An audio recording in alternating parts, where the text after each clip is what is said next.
Hello, in this video we'll be looking at the third type of circular motion that we encounter in our course, which is known as the conical pendulum.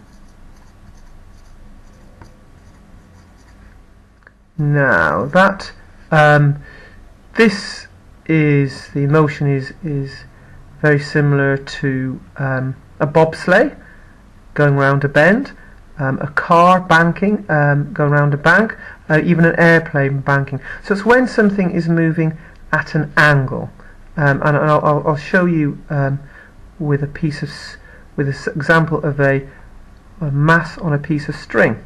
So here we have a piece of string attached like that, and I want you to imagine that it is going round in a circle. So if I can draw this motion, it's going round and round and that, and it is sort of forming a conical, but it's going round and round in a circle with a radius r there. It will have a velocity v, and it'll have a mass m, and also it'll have an angle theta there to the vertical. Okay, and what we're going to do is we're going to look at the equations associated to this on a string. Okay, so I'll rub that out and I'll draw it in 2 dimensions. Well, it's always in 2 dimensions, but I will try and make it look 3-dimensional. So here we are. So the string, in fact, I'll take the full screen and rub off the title. So let's take the string attached to there. I'm going to draw the vertical in first of all. Then I'm going to draw my string with a mass on the end. So angle theta there, and if I extend this up, that also becomes theta. So this is our bob before of mass m, velocity v, and it's performing in a circle of radius r.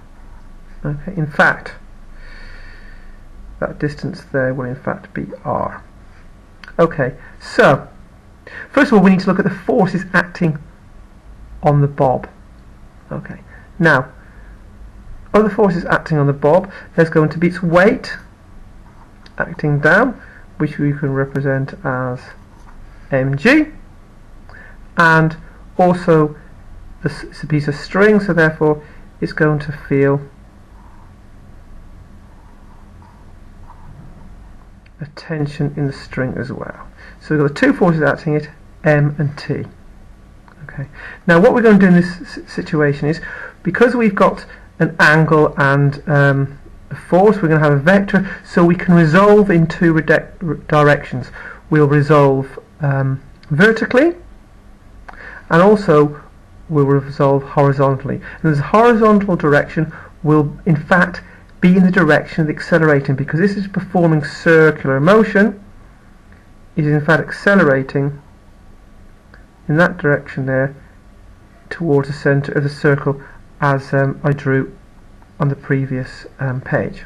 So 2 equations we're going to set up.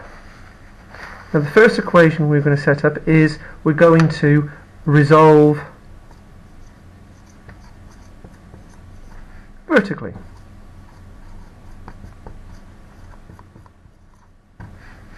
So we will have, that will give us, now because there's no acceleration, you'll find that simply t cos theta is equal to mg. There's no acceleration in the vertical plane. There is no there's no speed in acceleration, so it's just t cos theta equals mg, and we call this equation 1. And then of course we'll resolve horizontally, and we'll resolve horizontally. I'll spell that correctly. Resolve horizontally.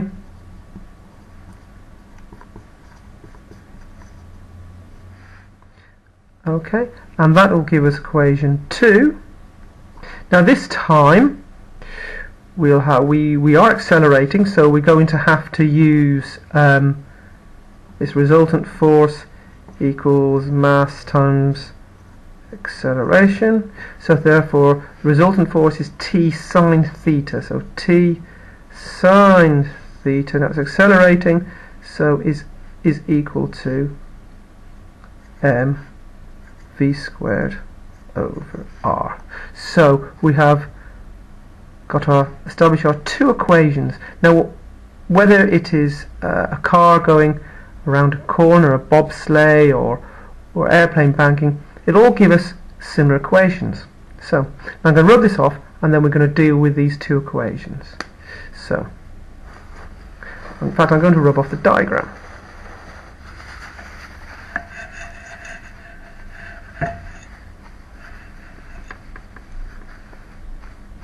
So there we go. Structure 1 and 2. So here we have. What we'll do now, we're now going to eliminate the angle from this equation. No, sorry, not eliminate the angle, eliminate t from the equation. So to do that, what I'm going to do is a standard way of doing, because I want it in for not cos theta and sine theta, I just want one thing in there, and I want tan theta. So what I'm going to do, I'm going to have equation 2 divided by equation 1. So that'll be t sine theta divided by t cos theta, which on the left hand side will just give me tan theta, and on the right hand side I've got mv squared over r divided by mg, so that's m v squared over r divided by mg, and this comes out as tan theta is equal to v squared over r g. Okay, and therefore you can answer various questions based upon this, but ultimately they all depend upon those equations.